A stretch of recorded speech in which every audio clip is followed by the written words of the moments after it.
do it.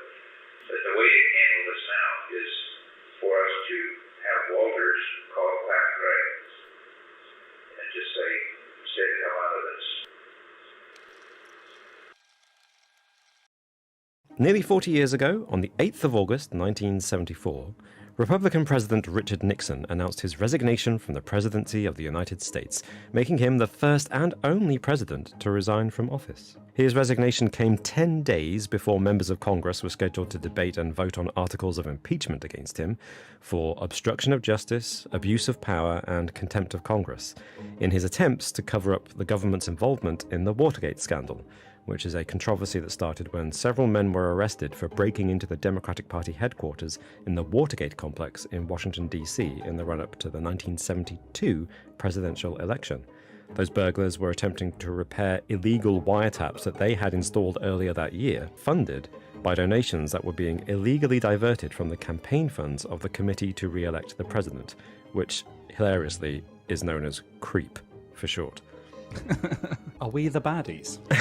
Yeah. Nixon was actually unaware of the break-in until the burglars were caught. But once they were, he ordered the CIA to illegally block the FBI's investigation into the burglary, while simultaneously his appointed acting director of the FBI destroyed evidence connecting the burglars to Nixon. Nixon also publicly lied that his White House counselor had investigated the break-in when he actually hadn't. How do we know all this? Well, conversations in the Oval Office of the White House have been secretly recorded on hidden tapes since at least FDR's presidency in 1940. But Nixon probably recorded more than any of his predecessors. And as part of the investigation into the Watergate scandal, the special prosecutor, Archibald Cox, requested the Oval Office tapes, but Nixon refused. And when Cox persisted, Nixon fired him, prompting a series of protest resignations in the Justice Department that became known as the Saturday Night Massacre on October the 20th, 1973. This then prompted Nixon to hand over some of the tapes.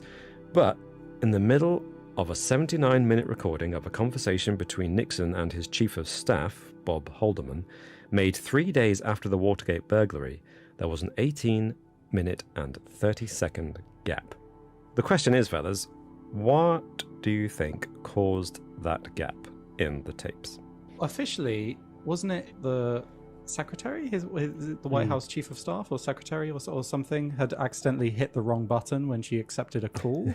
Wasn't that the official line? Rosemary Woods, wasn't it? That's right, yeah. Rosemary Woods, Nixon's private secretary, came out and said, oh, it was my fault. So this is where, in the digital age, maybe it's helpful to have a reminder of how the technology works. So we're talking about physical tapes, and they record sound by etching grooves into the tape.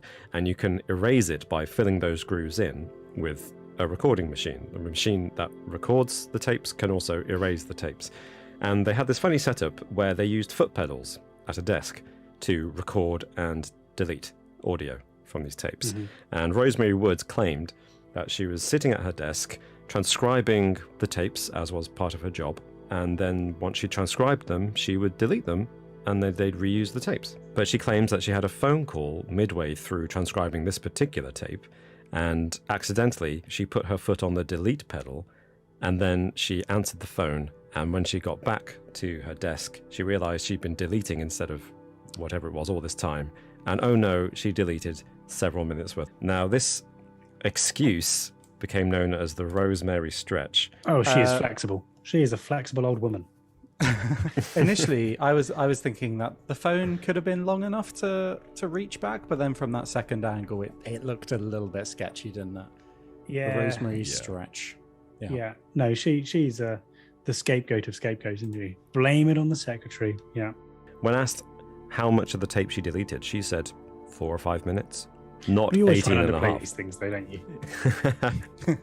Yeah. Yeah, you try and minimize how much you messed up at your Just a few job. minutes, maybe. Probably just, it couldn't have been more than 4 or 5. Yeah. No, I don't think that's likely. And in fact, a special panel was set up later in the 1970s under federal judge John Sirica, and they examined the tape and they concluded that the erasures were made in at least 5 separate segments.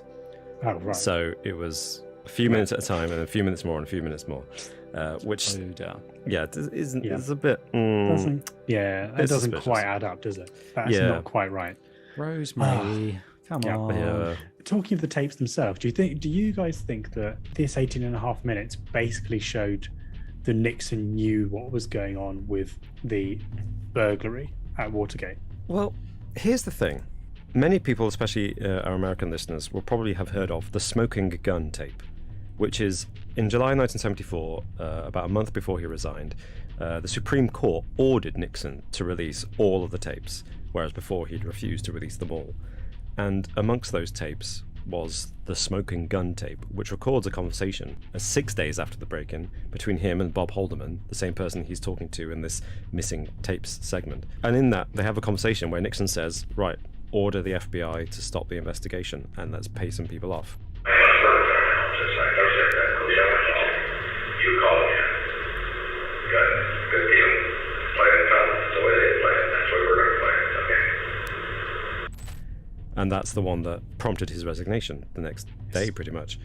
So my question is, what on earth did they think was so bad that they deleted it on that tape? Since they later released the one that is the smoking gun tape, where he explicitly says, yeah, let's do it. I mean, he was known for having a bit of a temper, wasn't he? Yeah. And maybe it was just something that made him look like a dickhead and would be bad for public. It was like a PR disaster of him like shouting and ranting and swearing. And it was like, if this gets released and some of these get made into memes and sound bites and played all over Facebook and the Twitters, then I'll be screwed in this new digital world. I think it's what's in Area 51, and you can't convince me otherwise. That's true.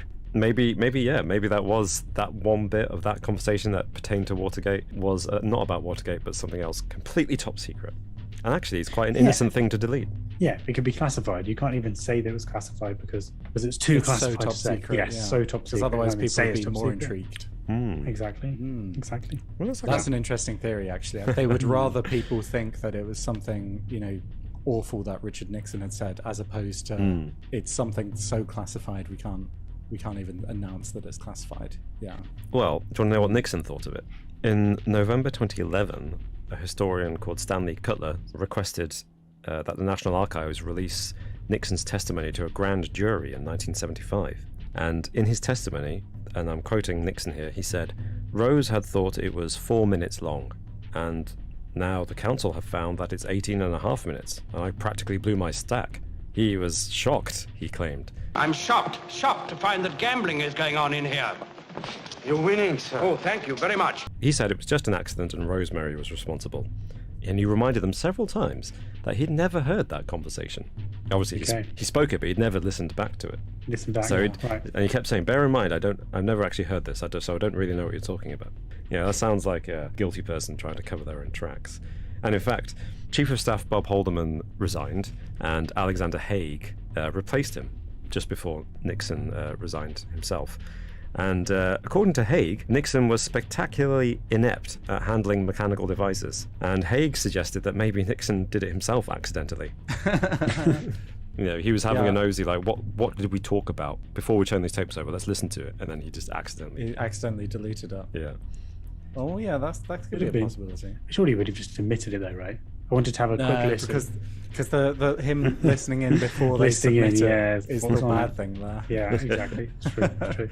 That would be the ultimate kind of irony of Watergate. Like, I guess if the actual 18.5 minute discussion was just something totally innocent, actually made him seem like a really nice guy, but he accidentally deleted it because he was so inept at technology, and that's what got him. So a former CIA interrogator called Phil Houston and a historian called James Robinault actually think it wasn't Nixon, but it was possibly Alexander Haig, the fellow who said maybe Nixon was so stupid he did it accidentally. They say perhaps it was him who did it. Ooh, okay, double bluff. Yeah. I like the theory. Yeah. And he did it out of a profound, obsessive sense of duty, essentially, to the president. Because he'd just come onto the job. Haldeman had just resigned. Right. He's brand new. They're asking for the tapes. And he's like, oh, crap, I'm the chief of staff. I've got to protect my president. I'll listen to the tapes and delete this thing. That's their suggestion. But maybe we'll never know who deleted them, although I think we can make a pretty good guess. We've discussed what might have been said and therefore why they might have deleted them, but there's a historian called Phil Mellinger who had the bright idea of looking at the notes that Bob Haldeman made. Okay. Because he used to make copious notes of all the conversations he had in every meeting, but particularly with Nixon. And he noticed that Haldeman, known for making very detailed notes of his meetings, for this particular meeting, pertaining to the recording that has the missing 18 minutes, he only had 2 pages of notes. The pages were numbered as well, 1 in the top corner and 2 in the top corner, but the 2 seemed to be in a different pen. Oh, The okay. notes, the pencil or whatever that was used for the rest. So there were more pages, basically. Basically, there were more pages. There were more pages. The number 18 was crossed Or, out. Yeah.